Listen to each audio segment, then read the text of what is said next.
오늘 하나님의 말씀은 로마서 9장 19절에서 24절입니다. 제가 읽도록 하겠습니다. 혹 내가 내게 말하기를 그러면 하나님이 어찌하여 허물으시느냐 누가 그 뜻을 대적하겠느냐 하리니 이 사람아 내가 누구에게 감히 하나님께 반문하느냐 지음을 받은 물건이 지은 자에게 어찌 나를 이같이 만들었느냐 말하겠느냐 토기장이가 지는 한 덩이를 하나는 귀히 쓸 그릇을 하나는 천이 쓸 그릇을 만들 권한이 없느냐 만일 하나님이 그의 진노를 보이시고 그의 능력을 알게 하고자 하사 멸하기로 준비한 진노의 그릇을 오래 참으시고 관응하시고 또한 영광 받기로 예비하신 바 긍휼의 그릇에 대하여 그 영광이 풍성함을 알게 하고자 하셨을지라도 무슨 말을 하리요 이 그릇을 우리는 곧 유대인뿐 아니라 이방 중에서 부르신 자니라. 아멘. 네, 오늘도 정말 우리가 하나님의 은혜와 긍휼을 많이 받고 누리는 시간 되시기를 주님으로 부탁드립니다. 오늘 하나님의 말씀 제목 예수님 우리도 하나님이 선택한 긍휼의 그릇이 되기 원하는 제목으로 말씀을 나누도록 하겠습니다. 제가 주님의 부르심을 받아 계획하심을 따라 교회를 재개척한 지 벌써 5년이 되었습니다. 지난 5년 동안 제 아내는 경제생활하며 가정경제를 책임지고 있습니다. 그리고 저는 초등학생들인 아들들을 주관에 돌보며 아이들의 학업도 신경을 쓰고 있습니다. 그래서 그 어느 때보다 가정이라는 기능에 대해 더 많이 생각을 해보는 시간을 갖고 있습니다. 왜냐하면 오늘날은 가정교육이 그 어느 때보다 더 중요한 시기이기 때문입니다. 자칫 잘못해서 방치하고 방임하면 아이들이 온통 미디어에 노출되어 그들의 뇌의 구조와 사고를 바꿔놓는데 무분별하게 노출시킬 수밖에 없는 시기와 시대에 우리는 살고 있습니다. 이런 시대에 어떻게 하면 자녀들을 올바르고 잘 길러가야 할지 고민이 되는 시기이기도 합니다. 부모들은 아이들이 자신보다 더 좋고 훌륭한 사람이 되기를 원합니다. 그런데 아이들은 이 시간에 온통 미디어에 노출되어 있습니다. 특히 게임으로 인한 중독과 이로 인해서 가상과 현실을 구분하지 못하고 큰 사고를 치고 온 아이들도 보게 됩니다. 왜 이렇게 아이들이 부모의 바람과는 반대 방향으로 가게 되는 것일까요? 그 이유는 부모들이 돈을 벌어 학원을 보내며 단지 아이들의 성적만 향상되기를 바라기 때문이죠. 그래서 만약에 아이들의 인성에 문제가 생길 경우에 자기 자녀는 그렇지 않다면서 오히려 주변의 친구들이나 환경을 탓하는 경우를 많이 볼 수 있습니다. 참으로 애석한 일입니다. 왜냐하면 사람에게 있어서 실력보다 더 중요한 것, 사람은 즉 인성이기 때문입니다. 하지만 삶의 어려움을 겪지 않고 오로지 성적과 그에 따르는 만족만을 추구하는 모습 속에서 더욱 자기 중심적으로만 자라가는 아이들을 볼 수 있습니다. TV에 등장해서 세상을 떠들썩하게 만드는 사람들 가운데 많은 사람들이 한때 공부 좀 했다는 사람들입니다. 이들은 자신의 실력만으로 세상에서 성공할 수 있다는 신념으로 자란 사람들입니다. 그렇지만 그들의 모습 속에서 닮아야 할 어른의 모습이 아니라 닮지 말아야 할 부도덕함과 악함만이 가득한 것을 볼 수 있습니다. 이런 모습이 어쩌면 성적만 강조하는 우리 아이들의 미래의 모습이 아니겠습니까? 우리 아이들만큼은 자신이 똑똑해서 그 실력으로 성공할 수 있다는 신념을 가지지 않게 하였으면 좋겠습니다. 오히려 우리 아이들이 하나님의 자녀로서 그분을 따라 선한 사람으로 자라 이 세상을 하나님의 나라로 하나님이 다스리시는 하나님의 나라로 아름답게 만드는 사람들이 되었으면 하는 마음이 있습니다. 지난주에 우리들은 말씀을 통해 두 인물에 대해 나눴습니다. 한 사람은 이집트의 왕인 바로이며 그와 함께 형제로 왕궁에서 자랐던 모세에 대한 말씀이었습니다. 비록 아무런 어려움 없이 자란 정통 왕족이고 당시의 최고의 스승을 모셔다가 왕궁에서 배운 왕입니다. 어릴 때부터 자신의 정체성이 왕이 될 사람이니까 전혀 부족함이 없이 자라나게 했을 것입니다.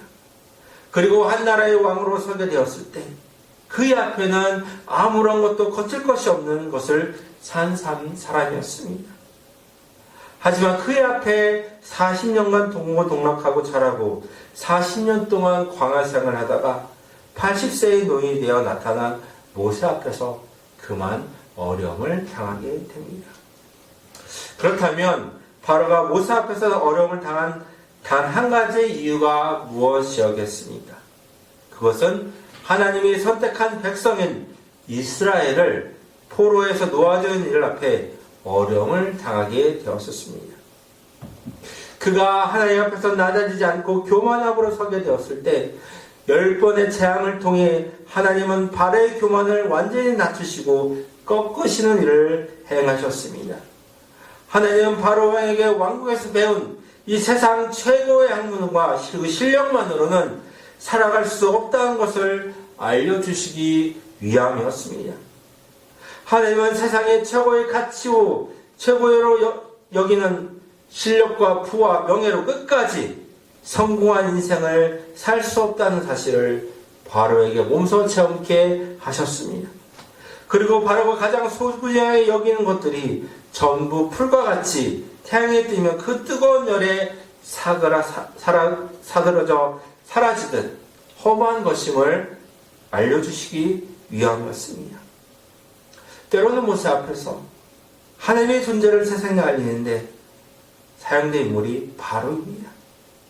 바로의 악함이 하나님의 존재와 그분의 선하심을 드러내는데 사용되었었습니다. 반면에 모세는 하나님 손에 붙잡혀 그의 그릇이 하나님의 선함으로 채워져서 하나님의 영광을 드러내는데 선하게 사용되었었습니다. 이런 모습을 보고 어떻게 질문할 수 있겠습니까? 19절에 혹 내가 내게 말하기를 그러면 하나님이 어찌하여 허물하시느냐 누가 그 뜻을 대적하느냐 하리니 라고 말씀 통해 알려주고 있습니다. 하나님을 향한 질문의 내용은 하나님이 어찌하여 허물하시느냐입니다. 여기서 허물을 좀 더 쉽게 말씀드리면 흠을 말합니다. 선하신 하나님이 왜 사람에게 있는 흠을 잡아서 그를 선하게도 악하게도 사용하셨는가? 라는 의미의 질문입니다.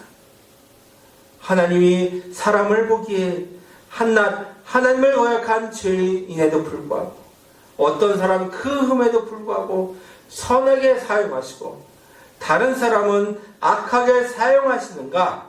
반문을 할 수 있습니다. 하지만 사도 바울은 하나님의 권위를 두고 말씀을 하고 있습니다. 19절 하반절에 누가 그 뜻을 대적하느냐 하리니 라고 하면서 하나님이 하시는 뜻에 아무도 대적할 수 없음을 하나님의 권위에 두고 말씀을 하고 있습니다. 하나님의 하나님 되심을 인정하는 것이 믿음의 시작입니다. 사도 바울은 믿음을 도전하고 있습니다. 그러면서 하나님을 높여드리고 있습니다. 이렇게 사도 바울이 하나님의 절대적인 권위를 말하며 하나님을 높여드리는 이유는 바울 자신도 예수를 만나기 전에는 하나님을 알지 못하고 오해하였었기 때문입니다. 사도 바울은 다메섹 도상에서 빛 가운데 부활하신 예수를 만나고 난 뒤 자신이 하나님을 믿고 하나님을 제대로 섬긴다고 생각했던 그 교만한 마음과 생각이 와라로 무너지게 되었습니다. 이렇게 자신의 교만함이 무너지고 난 후 하나님을 더 잘 알고 하나님 마음을 알게 되었습니다. 그 후로 바울 자신도 믿음으로 인한 환난 가운데 살게 되었었습니다. 하지만 환난이 하나님이 주시는 고난으로 그 의미를 더해갔습니다. 그래서 하나님 주신 고난을 통해 세상의 삶이 어려우면 어려울수록 하나님께 더욱 붙잡힌 인생이 되어져 갔습니다. 그리고 인간이 측량할 수 없는 하나님의 높으심과 그 권위 앞에 나아가며 살아가게 되었습니다. 그렇기 때문에 그의 하나님에 대한 경험으로 얻은 산지식이 하나님께 반문한 사람들에게 타협의 여지 없이 분명하게 말하고 힘이 되었습니다.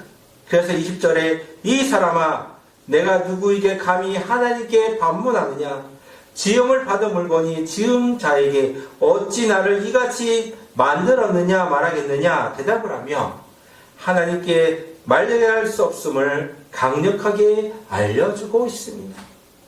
우리는 삶이 원하는 대로 풀리지 않을 때 우리를 낳아주시고 길러주신 부모님을 1차적으로 원망할 때가 있습니다. 왜냐하면 그 탓을 자기 자신이 아니라 부모님께 돌려 부모를 원망한 도시에 자신도 자신을 원망하며 살고 싶기 때문입니다. 하지만 원망해 보았자 부모님과 자신 그리고 가족에게 좋지 않은 영향을 미칠 뿐입니다. 오히려 우리가 삶의 한계에 부딪힐 때 바라보아야 할 대상이 우리를 태초부터 계획하신 분이십니다. 우리를 태초부터 계획하신 분이 하나님이십니다. 사도 바울은 자신을 태초부터 계획하신 분이신 하나님을 우리가 알고 이해하기 쉽게 비유를 들어 말씀을 하고 있습니다. 21절에 토기장이가 진흙 한 덩이로 하나는 귀에 쓸 그릇을 하나는 천에 쓸 그릇을 만들 권한이 없느냐라고 하나님을 토기장이 비유하며 이해하기 쉽게 말씀을 하고 있습니다. 하나님이 토기장이시라는데 그분이 하신 일에 대해 하나님께 전적인 권한이 있으심을 알려주고 있습니다. 토기장이신 하나님의 권한은 진흙 한 덩이로 하나는 귀 있을 그릇을 하나는 천 있을 그릇을 만들 권한이 있다는 말씀입니다. 토기장이이신 하나님의 전적인 계획과 의지임을 역설하고 있습니다. 우리가 하나님이 하나님 되심을 인정하든 인정하지 않든 전적인 하나님의 계획과 의지에는 변함이 없으십니다. 단지 사람이 하나님을 알고 그분의 계획과 그분의 의지 앞에 굴복하게 하시려고 하나님이 다루시는 것임을 세월이 흐르고 난 뒤에 알게 됩니다. 그래서 하나님을 제대로 믿으려고 하는 어르신을 보게 되면 그분들의 입에서 한결같이 자신이 젊어서 하나님을 알고 믿지 못했던 것을 후회하는 말을 듣게 됩니다. 왜냐하면 한 사람이 젊었을 때는 자신의 힘과 능력으로 살아보려고 하였지만 점차 시간이 흐르면서 자신의 힘과 능력이 부족하다는 것을 알게 되기 때문입니다. 한 사람이 살아가면서 알게 된 삶의 과정 가운데 주어진 어려움은 자신의 교만함을 낮추시고 하나님을 믿고 그분께 붙잡히기 위한 과정이었음을 하나님을 믿고 난 뒤 뒤늦게 후회하며 알게 되는 것입니다. 그렇게 어릴 때부터 하나님을 제대로 알고 믿는 것이 참으로 필요한 중요한 조건입니다. 어릴 때부터 하나님의 말씀을 듣고 자신의 토기장이신 하나님에 의해 지어진 지능에 불과함을 알게 되는 것이 값진 교육입니다. 이처럼 토기장이신 하나님께 고귀하게 쓰는 그릇과 파렴치하게 쓸 그릇을 하나님이 절대적인 주권으로 만드셨습니다. 먼저 사도 바울은 천이 쓰는 그릇을 어떻게 만드셔서 준비하시는지 20절 말씀을 통해 알려주십니다. 만일 하나님이 그의 진노를 보이시고 그의 능력을 알게 하고자 하사 멸하기로 준비된 진노의 그릇을 오래 참으심으로 관용하시고 라고 말씀을 하십니다. 하나님의 진노를 보이시고 그의 능력을 알게 하고자 만든 그릇이 있다고 가정을 하고 있는 것입니다. 물론 이 그릇도 하나님을 드러나기 위해 그릇임에는 틀림이 없습니다. 하지만 하나님을 아는 지식과 믿음이 없기에 자신이 하나님의 진노에 보이고 그의 능력을 알게 하고자 멸하기로 준비된 그릇임을 알지 못합니다. 하나님이 이러한 그릇도 당장에는 망하게 하지 않으십니다. 그 교만이 하늘을 찌를 듯 하다가 완전히 망하게 하는 것을 볼 수 있습니다. 왜 이렇게 하나님의 진노를 보이시고 그의 능력을 알게 하고자 멸로 만들어진 그릇이 되었겠습니까? 그 이유는 대처부터 사람을 계획하고 만드신 하나님을 모르기 때문입니다. 그래서 하나님의 존재를 부정하며 자신을 믿고 사는 교만에 이르게 됩니다. 하나님 없이도 살 수 있다는 생각 자체가 사탄이 주는 달콤한 유혹이며 교만입니다. 그 교만에 아담과 하와가 넘어간 것이죠. 그래서 사람은 누가 가르쳐주지 않아도 우쭐거리며 자신을 드러내고 인정받고 싶어합니다. 그리고 사람들로부터 자신을 부러움을 시선으로 우러러보게 되어지기를 원합니다. 그 모습을 비추어 자신인 것이 자신의 몸을 명품으로 치장하는 것이죠. 세상의 온갖 좋은 것으로 자신의 외모를 치장한다고 해도 사실적으로 자신의 마음 깊은 곳에서 우러나오는 공허함과 허전함, 삶의 무상함을 다 채우지 못합니다. 그래서 그 공허함에 환각물질을 하거나 타인과 친밀하게 어떤 방식으로 맺고 싶어서 타락하게 되는 것입니다.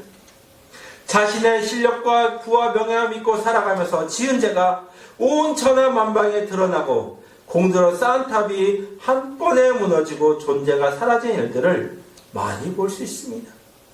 세상적으로 보면 동경의 대상이 되었지만 지은 죄가 드러나면서 한 번에 사라지는 모습을 보면 한 사람이 끝까지 잘 쓰임받는 것이 얼마나 어려운 일인지 알게 됩니다. 그리고 세상적으로 전혀 부족함이 없는 자들이 그들의 교만함으로 인해 존재가 사라지는 것을 보면서 세상의 진노를 넘어 하나님의 진노를 보아야 합니다. 하나님의 진노 속에 하나님의 능력을 알게 하는 도구로 사용된 것을 알게 됩니다. 처음부터 그렇게 자신의 삶이 쓰임받게 될지는 아무도 몰랐을 것입니다. 하지만 인생의 결말이 하나님 앞에서 멸하게 되어 비참한 결말을 맺으며 하나님의 진노의 그릇으로 준비되었다가 한 번에 사라질 일들을 보게 되는 것입니다. 하지만 23절에 또 다른 그릇으로 쓰임받는 예가 들게 됩니다. 또한 영광받기로 예비하신 바 긍휼의 그릇에 대하여 그 영광의 풍성함을 알게 하고자 하셨을지라도 무슨 말을 하리요? 라고 다른 그릇은 하나님의 영광을 받기로 예비한 그릇입니다. 하나님의 영광을 받기 위해 예비된 그릇은 하나님이 긍휼히 여기시는 그릇입니다. 하나님이 이 긍휼히 여기시는 그릇은 자신의 힘과 능력만으로 살 수 없다는 것을 일찍 깨닫고 하나님 앞에 겸손하게 사는 사람들입니다. 그래서 하나님의 말씀에 순종하며 하나님의 뜻을 따라 사는 사람들입니다. 하나님의 말씀 속에 하나님의 뜻과 하나님의 마음이 담겨 있습니다.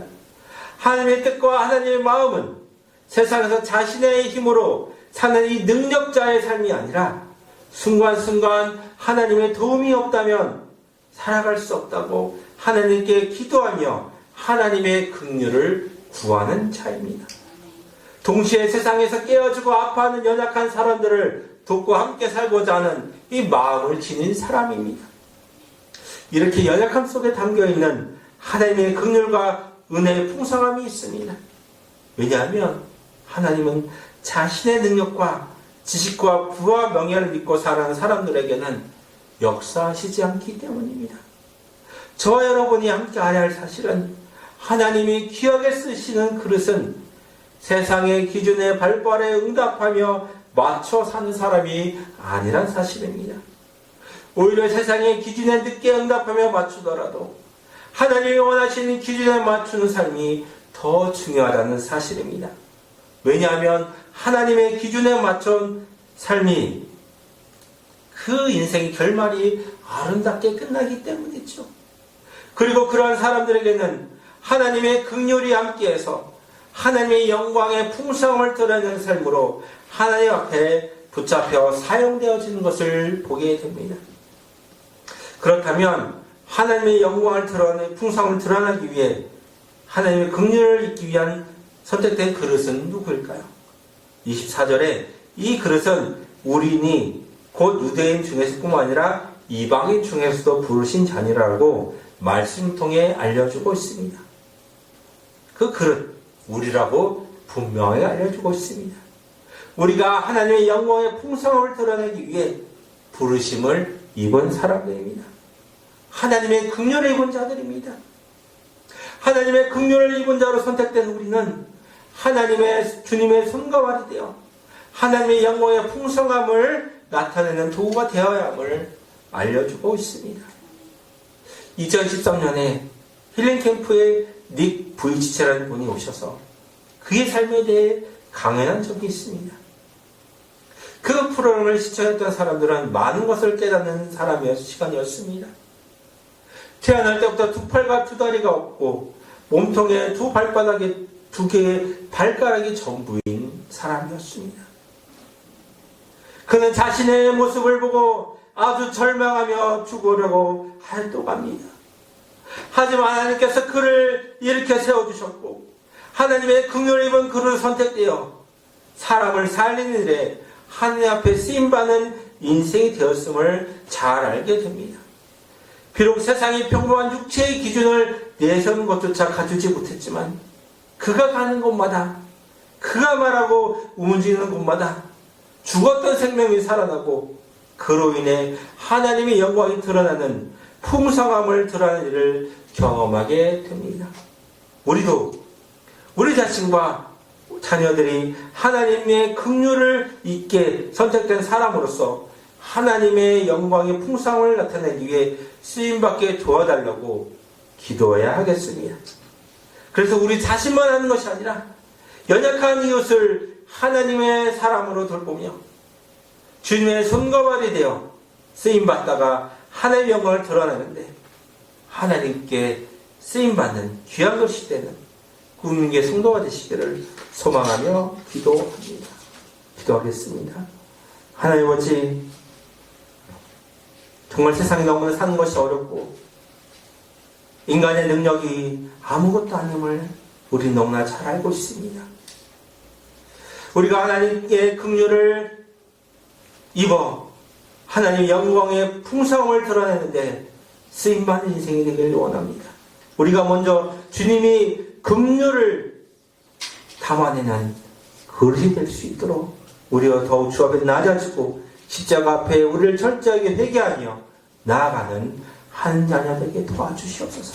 그래서 우리를 붙잡아 일으켜 세워주시는 주님의 손길을 붙잡고 주님께 마음껏 쓰임받다가 하임날에 이르게 되는 저희가 될 수 있도록 도와주시옵소서. 이 모든 말씀 살아계신 예수님을 감사하며 기도합니다. 아멘.